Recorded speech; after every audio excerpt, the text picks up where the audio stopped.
Дорогие жители и гости города Вилюйск, от имени коллектива Вилюйского краеведческого музея имени Петра Хрисанфовича Староватова поздравляем вас с Днем Республики.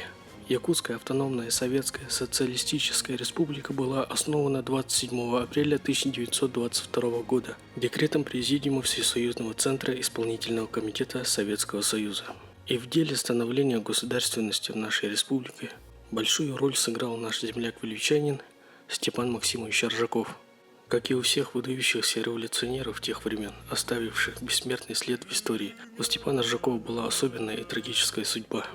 Будущий революционер, красный командир и народный комиссар родился в городе Вилюйске в семье плотника Максима Ильича Аржакова. Учился в местной миссионерской церковно-приходской школе, затем окончил Вилюйское высшее начальное училище.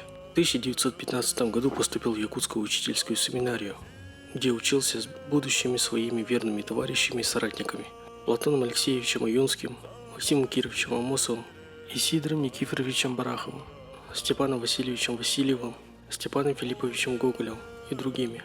В Якутске Степан Максимович познакомился со ссыльными революционерами, был принят в нелегальный кружок Емельяна Ярославского. Передовая молодежь начинала участвовать в революционном движении. Серго Орджоникидзе и Емельян Ярославский воспитывались членов подпольного кружка в духе пролетарского интернационализма. Степан Максимович Аржаков активно участвовал в борьбе за установление советской власти и в гражданской войне. В годы учебы в Москве в Коммунистическом университете стал одним из организаторов создания государственности Якутии. Был заведующим созданного по его предложению Якутского отдела Народного комиссариата национальностей. После окончания учебы с 1921 по 1924 года работал начальником Якутского отдела ГПУ. После образования Якутской ССР вошел в состав первого правительства как нарком внутренних дел, затем наркомом внутренней торговли. Степан Максимович также являлся одним из первых экономистов из якутов с высшим образованием.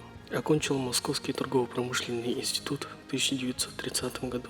И с 1930 по 1932 года работал наркомом снабжения, а затем наркомом земледелия.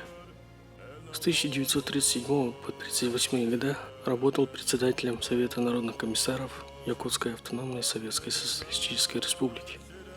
3 февраля 1939 года был арестован и осужден за участие в деятельности антисоветской правотроцистской организации.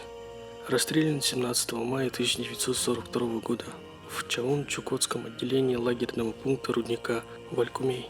Имя Степана Максимовича Аржакова присвоено Вилюйскому детскому дому и передовому совхозу района. Его именем названа улица в центральной части города Вилюйска, а также ему установлена памятник в городе Вилюйске, в Якутске, а также бюст в селе Чинике.